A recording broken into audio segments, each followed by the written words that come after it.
Now I'm going to touch on the strong base and the strong acid. Once again, strong and strong.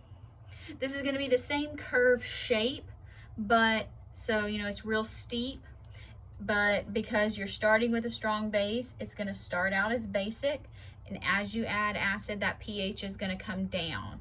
So pH becomes acidic. So it's the inverse. And that's really about all I have to say about a strong acid and a strong base.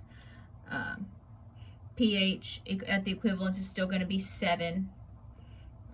You can still, you know, we probably want to use, if we're doing base with acid, we could, since this is real steep, we probably could still use phenolphthalein. It's going to change, you know, right around here, which is still very close to that equivalence point.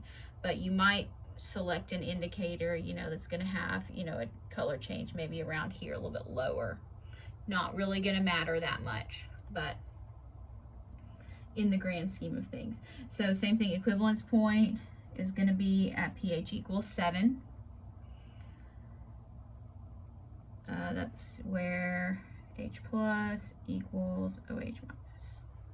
Strong and strong.